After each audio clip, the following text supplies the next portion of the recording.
गांव के बाहर एक छोटे से बंजर में कंजरों का दल पड़ा था। उस परिवार में टट्टू, भैंसे और कुत्तों को मिलाकर 21 प्राणी थे। उसका सरदार मैकू लंबी चौड़ी हड्डियों वाला एक अधेड़ पुरुष था।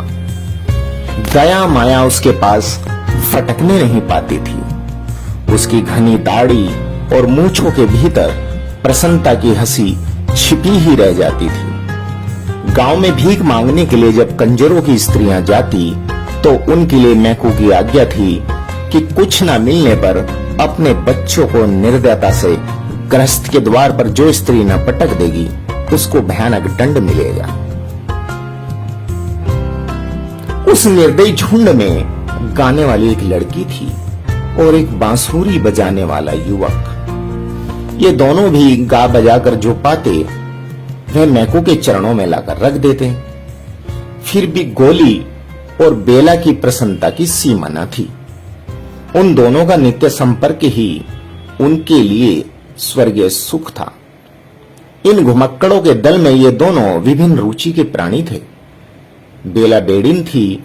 मां के मर जाने पर अपने शराबी और एक कर्मण्य पिता के साथ वह कंजरों के हाथ लगी। अपनी माता के गाने बजाने का संस्कार उसकी नस नस में भरा था। वह बचपन से ही अपनी माता का अनुकरण करती हुई अलापती रहती थी। शासन की कठोरता के कारण कंजरों का डांका और लड़कियों को चुराने का व्यापार बंद हो चला था। फिर भी मैकू अवसर से नहीं चूकता। अपने दल की उन्नति में बराबर लगा ही रहता। इस तरह गोली के बाप के मर जाने पर जो एक चतुर नट था, मैकू ने उसकी खेल की पिटारी के साथ गोली पर भी अधिकार जमाया। गोली महुअर तो अच्छा बजाता ही था, पर बेला का साथ होने पर उसने बांसुरी बजाने में अभ्यास किया। पहले तो उसकी नट विद्या में बेला भी मनोयोग से लगी, किंतु दोनों को भानुमति वाली पिटारी ढोकर 2-4 पैसे कमाना अच्छा न लगा। दोनों को मालूम हुआ कि दर्शक उस खेल से अधिक उसका गाना पसंद करते हैं। दोनों को झुकाव उसी ओर हुआ। पैसा भी मिलने लगा। इन नवांगुतुक बाहरियों की कंजरों के दल में प्रतिष्ठा बढ़ी। बेला सांवली थी, जैसे पावस की मेघमाला में छुपे हुए आलोक पिंड का प्रकाश निखरने की अदम्य चेष्टा कर रहा हो। वैसे ही उसका यौवन सुगठित शरीर के भीतर उद्वेलित हो रहा था। गोली के स्नेह की मदिरा से उसकी कजरारी आंखें लाली से भरी रहती। वह चलती तो थिरकती हुई, बातें करती तो हंसती हुई। एक मिठास उसके चारों तरफ बिखरी रहती। फिर भी गोली से अभी तक उसका ब्याह न हुआ था। गोली जब बांसुरी बजाने लगता तब बेला के साहित्यहीन गीत जैसे प्रेम के माधुर्य की व्याख्या करने लगते। गांव के लोग उसके गीतों के लिए कंजरों को शीघ्र हटाने का उद्योग नहीं करते। जहां अपने सदस्यों के कारण कंजरों का वह दल घृणा और भय का पात्र था, वहीं गोली और बेला का संगीत आकर्षण पर्याप्त था। किंतु इसी में एक व्यक्ति का अवांछनीय सहयोग भी आवश्यक था। वह था भूरे। छोटी सी ढोल लेकर उसे भी बेला का साथ करना पड़ता। भूरे सचमुच भूरा भेड़िया था। गोली अधरों से बांसुरी लगाए अर्धनिमीलित आंखों के अंतराल से बेला के मुख को देखता हुआ जब हृदय की फूंक से बांस के टुकड़े को अनुप्राणित कर देता, तब विकट घृणा से ताड़ित होकर भूरे की भयानक थाप ढोल पर जाती। क्षण भर के लिए जैसे दोनों चौंक उठते। उस दिन ठाकुर के गढ़ में बेला का दल गाने के लिए गया था। पुरस्कार में कपड़े रुपये तो मिले ही, बेला को एक अंगूठी भी मिली थी। मैकू उन सबको देखकर प्रसन्न हो रहा था। इतने में सिरकी के बाहर कुछ हल्ला सुनाई पड़ा। मैकू ने बाहर आकर देखा कि भूरे और गोली में लड़ाई हो रही थी। मैकू के कर्कश स्वर से दोनों भयभीत हो गए। गोली ने कहा, मैं बैठा था, भूरे ने मुझे गालियां दी फिर भी मैं न बोला। इस पर उसने मुझे पैर से ठोकर लगा दी और यह समझता है कि मेरी बांसुरी के बिना बेला गा ही नहीं सकती। मुझसे कहने लगा, आज तुम ढोलक बेताल बजा रहे थे। भूरे का कंठ क्रोध से भराया हुआ था। मैकू हंस पड़ा। वह जानता था कि गोली युवक होने पर भी सुकुमार और अपने प्रेम की माधुरी में विह्वल, लचीला और निरीह था। अपने को प्रमाणित करने की चेष्टा उसमें थी ही नहीं। वह आज जो कुछ उग्र हो गया था, इसका कारण है केवल भूरे की प्रतिद्वंदिता। बेला भी वहां आ गई। उसने घृणा से भूरे की ओर देखकर कहा, तो क्या तुम सचमुच बेताल नहीं बजा रहे थे? मैं बेताल ना बजाऊंगा तो दूसरा कौन बजाएगा? अब तो तुमको नए यार मिले हैं ना। बेला, तुझको मालूम नहीं, तेरा बाप मुझसे तेरा ब्याह ठीक करके मरा है। इसी बात पर मैंने उसे अपना नेपाली का दोगला टट्टू दे दिया था, जिस पर अब तू चढ़कर चलती है। भूरे का मुंह क्रोध के झाग से भर गया था। वह और भी कुछ बकता, किंतु मैकू की डांट पड़ी। सब चुप हो गए। उस निर्जन प्रांत में जब अंधकार खुले आकाश के नीचे तारों से खेल रहा था, तब बेला बैठी कुछ गुनगुना रही थी। कंजरों की झोपड़ियों के पास ही पलास का छोटा सा जंगल था। उनमें बेला के गीत गूंज रहे थे। जैसे कमल के पास मधुकर को जाने से कोई रोक नहीं सकता, उसी तरह गोली भी कब मानने वाला था। आज उसके निरीह हृदय में संघर्ष के कारण आत्मविश्वास का जन्म हो गया था। अपने प्रेम के लिए, अपने वास्तविक अधिकार के लिए झगड़ने की शक्ति उत्पन्न हो गई थी। उसका छुरा कमर में था, हाथ में बांसुरी थी। बेला की गुनगुनाहट बंद होते ही बांसुरी में गोली उसी तान को दोहराने लगा। दोनों वन विहंगम की तरह उस अंधेरे कानन में किलकारने लगे। आज प्रेम के आवेश ने आवरण हटा दिया था। वे नाचने लगे। आज तारों की क्षीण ज्योति में हृदय से हृदय मिले, पूर्ण आवेग में। आज बेला के जीवन में यौवन का और गोली के हृदय में पौरुष का प्रथम उन्मेष था। किंतु भूरा वहां भी आने से नहीं रुका। उसके हाथ में भी भयानक छुरा था। आलिंगन में आबद्ध बेला ने चित्कार किया। गोली छटक कर दूर जा खड़ा हुआ, किंतु घाव ओछा लगा। बाघ की तरह झपट कर गोली ने दूसरा वार किया। भूरे संभाल न सका। फिर तीसरा वार चलाना ही चाहता था कि मैकू ने गोली का हाथ पकड़ लिया। वह नीचे सिर किए खड़ा रहा। मैकू ने कड़क कर कहा, बेला, भूरे से तुझे ब्याह करना ही होगा।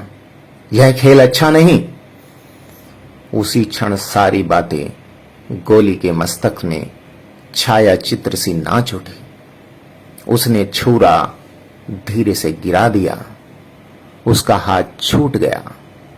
जब बेला और मैकू भूरे का हाथ पकड़कर ले चले, तब गोली कहां रहा है, इसका किसी को ध्यान न रहा।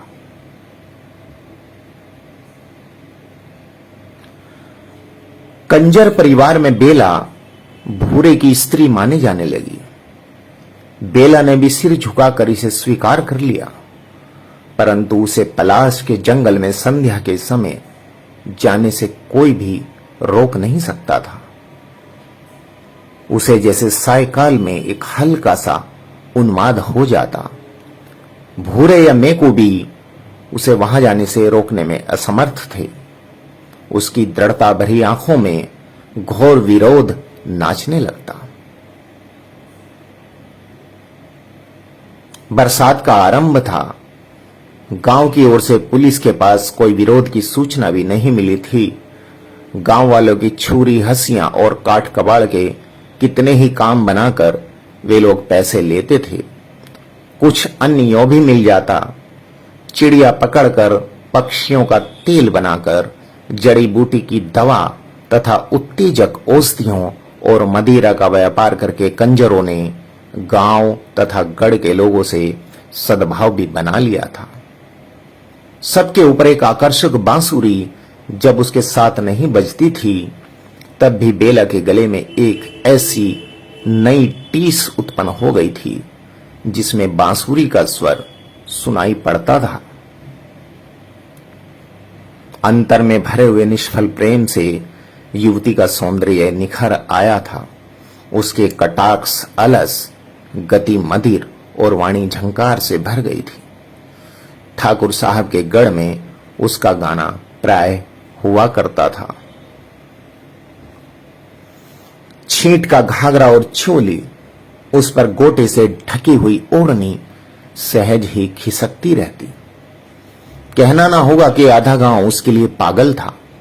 बालक पास से, युवक ठीक ठिकाने से और बूढ़े अपनी मर्यादा आदर्शवादिता की रक्षा करते हुए दूर से उसकी तान सुनने के लिए, एक झलक देखने के लिए घात लगाए रहते।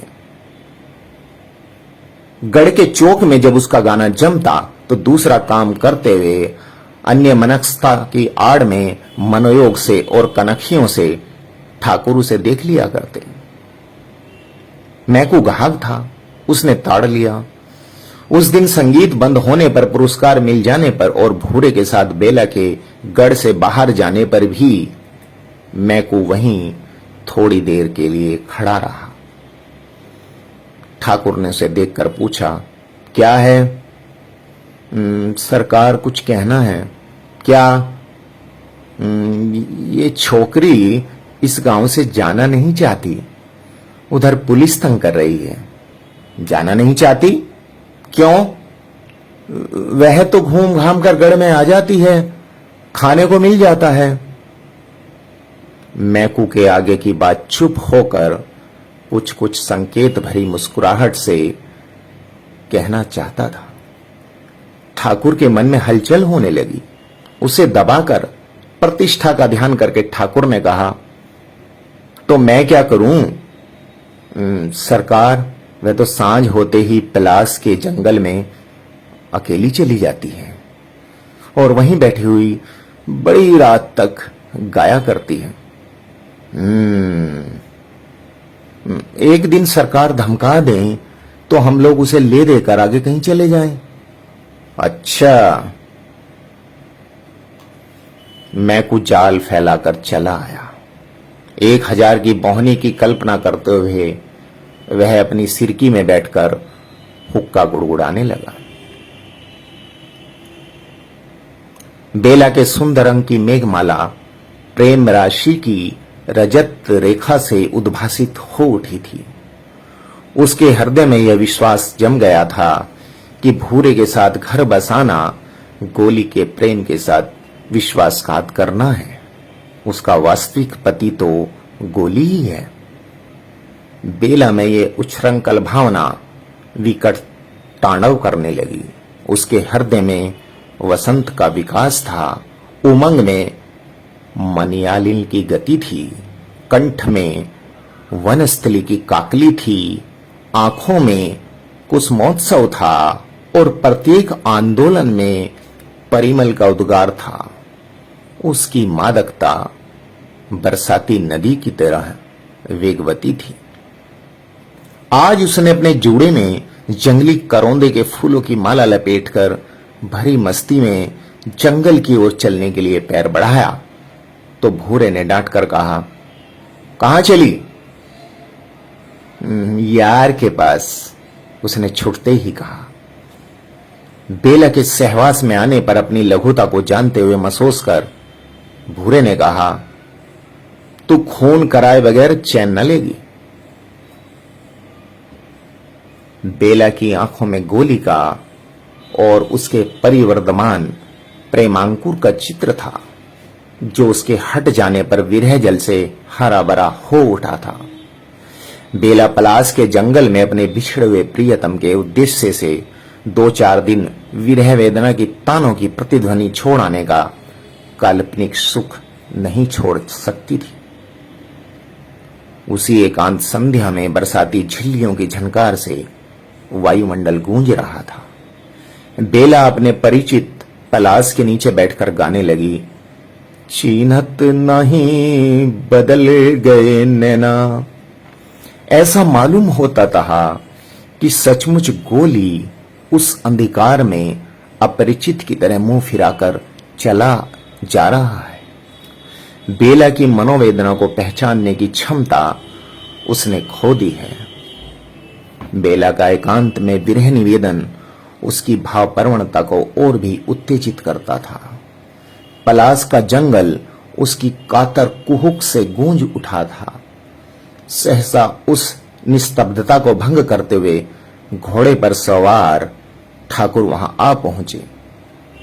अरे बेला, तू यहां क्या कर रही है? बेला की स्वर लहरी रुक गई थी। उसने देखा, ठाकुर साहब। महत्व का संपूर्ण चित्र कई बार जिसे उसने अपने मन की असंयत कल्पना में दुर्गम शैल सुरंग समझकर अपने भ्रम पर अपनी हंसी उड़ा चुकी थी, वह सकुच कर खड़ी हो गई। बोली नहीं, मन में सोच रही थी, गोली को छोड़कर भूरे के साथ रहना क्या उचित है? और नहीं तो फिर। ठाकुर ने कहा, तो तुम्हारे साथ कोई नहीं है? कोई जानवर निकल आवे तो? बेला खिलखिलाकर हंस पड़ी। ठाकुर का प्रमाद बढ़ चला था। घोड़े से झुककर उसका कंधा पकड़ते हुए कहा, चलो तुमको पहुंचा दें। उसका शरीर कांप रहा था और ठाकुर आवेश में भर रहे थे। उन्होंने कहा, बेला, मेरे यहां चलोगी? भूरे मेरा पति है। बेला के इस कथन में भयानक व्यंग्य था। वह भूरे से छुटकारा पाने के लिए तरस रही थी। उसने धीरे से अपना सिर ठाकुर की जांघ से सटा दिया। एक क्षण के लिए दोनों चुप थे। फिर उसी समय अंधकार में 2 मूर्तियों का प्रादुर्भाव हुआ।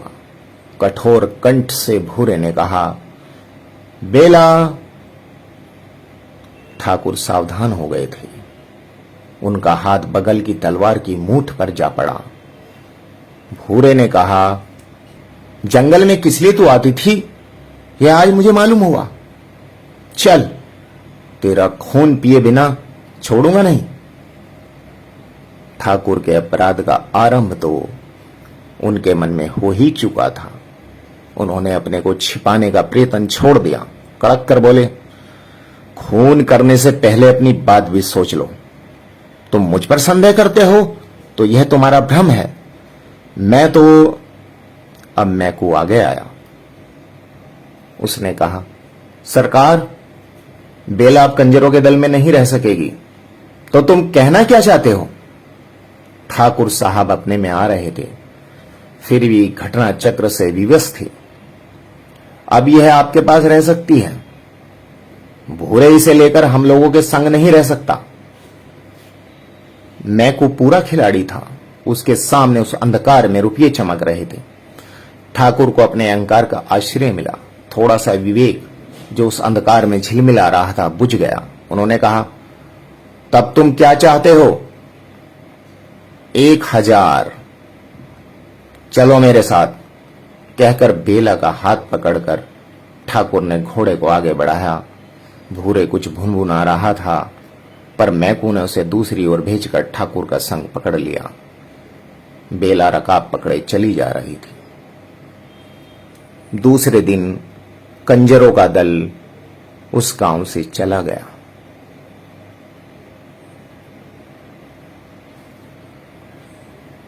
ऊपर की घटना को कई साल बीत गए। बेला ठाकुर साहब की एकमात्र प्रेमिका समझी जाती है।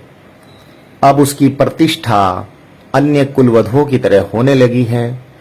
नए उपकरणों से उसका घर सजाया गया है। उस्तादों से गाना सीखा है। गढ़ के भीतर ही उसकी छोटी सी साफ सुथरी हवेली है। ठाकुर साहब की उमंग की रातें वहीं कटती हैं। फिर भी ठाकुर कभी कभी प्रत्यक्ष देख पाते कि बेला उनकी नहीं है। वह न जाने कैसे एक भ्रम में पड़ गए और बात निभाने की आ पड़ी। एक दिन एक नट आया। उसने अनेक तरह के खेल दिखाए। उसके साथ उसकी स्त्री थी। वह घूंघट ऊंचा नहीं करती थी। खेल दिखाकर जब वह अपनी पिटारी लेकर जाने लगा तो कुछ मनचले लोगों ने पूछा, क्यों जी, तुम्हारी स्त्री कोई खेल नहीं करती क्या? करती तो है सरकार, फिर किसी दिन दिखलाऊंगा। कहकर वह चला गया, किंतु उसकी बांसुरी की धुन बेला के कानों में उन्माद का आह्वान सुना रही थी। पिंजड़े की वन विहंगनी को वसंत की फूली हुई डाली का स्मरण हो आया था। दूसरे दिन गढ़ में भारी जमघट लगा। गोली का खेल जम रहा था। सब लोग उसके हस्त कौशल से मुग्ध थे। सहसा उसने कहा, सरकार, एक बड़ा भारी दैत्य आकाश में आ गया है। मैं उससे लड़ने जाता हूं। मेरी स्त्री की रक्षा आप लोग कीजिएगा। गोली ने एक डोरी निकालकर उसको ऊपर आकाश की ओर फेंका। वह सीधी तन गई। सबके देखते देखते गोली उसी के सहारे आकाश में चढ़कर अदृश्य हो गया। सब लोग मुग्ध होकर भविष्य की प्रतीक्षा कर रहे थे। किसी को यह ध्यान नहीं रहा कि स्त्री अब कहां है। गढ़ के फाटक की ओर सबकी दृष्टि फिर गई। गोली लहू से रंगा चला आ रहा था। उसने आकर ठाकुर को सलाम किया और कहा, सरकार, मैंने उस दैत्य को हरा दिया। अब मुझे इनाम मिलना चाहिए। सब लोग उस पर प्रसन्न होकर रुपयों पैसों की बौछार करने लगे। उसने झोली भरकर इधर उधर देखा और फिर कहा, सरकार, मेरी स्त्री भी अब मिलनी चाहिए। मैं भी। किंतु यह क्या, वहां तो उसकी स्त्री का पता नहीं। गोली सिर पकड़कर शोक मुद्रा में बैठ गया। जब खोजने पर भी उसकी स्त्री नहीं मिली तो उसने चिल्लाकर कहा, यह अन्याय इस राज्य में नहीं होना चाहिए। मेरी सुंदर स्त्री को ठाकुर साहब ने गढ़ के भीतर कहीं छिपा दिया है। मेरी योगिनी कह रही है। सब लोग हंसने लगे। लोगों ने समझा यह कोई दूसरा खेल दिखाने जा रहा है। ठाकुर ने कहा, तो तू अपनी सुंदर स्त्री मेरे गढ़ में खोज ला। अंधकार होने लगा था। उसने जैसे घबरा कर चारों ओर देखने का अभिनय किया। फिर आंख मूंद कर सोचने लगा। लोगों ने कहा, खोजता क्यों नहीं? कहां है तेरी सुंदर स्त्री? तो जाऊं ना सरकार? हाँ, जाता क्यों नहीं? ठाकुर ने भी हंसकर कहा। गोली नई हवेली की ओर चला। वह निशंक भीतर चला गया। बेला बैठी हुई तन्मय भाव से बाहर की भीड़ झरोके से देख रही थी। जब उसने गोली को समीप आते देखा तो वह कांप उठी। कोई दासी वहां न थी। सब खेल देखने में लगी थी। गोली ने पोंटली फेंक कर कहा, बेला, जल्दी चलो। बेला के हृदय में तीव्र अनुभूति जाग उठी थी। एक क्षण में उस दीन भिखारी की तरह जो एक मुट्ठी भीख के बदले अपना समस्त संचित आशीर्वाद दे देना चाहता है, वह वरदान देने के लिए प्रस्तुत हो गई। मंत्रमुग्ध की तरह बेला ने उस ओढ़नी का घूंघट बनाया। वह धीरे धीरे उसके पीछे भीड़ में आ गई। तालियां पिटी, हंसी का ठहाका लगा। वही घूंघट, न खुलने वाला घूंघट, सायकालीन समीर से हिलकर रह जाता था। ठाकुर हंस रहे थे। गोली दोनों हाथों से सलाम कर रहा था। रात हो चली थी। भीड़ के बीच गोली बेला को लिए जब फाटक के बाहर पहुंचा तब एक लड़के ने आकर कहा, एक का ठीक है। तीनों सीधे उस पर जाकर बैठ गए। एक का वेग से चल पड़ा। अभी ठाकुर साहब का दरबार जम रहा था और नट के खेलों की प्रशंसा हो रही थी। तो ये थी प्रसिद्ध कथाकार जयशंकर प्रसाद की सर्वाधिक प्रसिद्ध कहानी इंद्रजाल।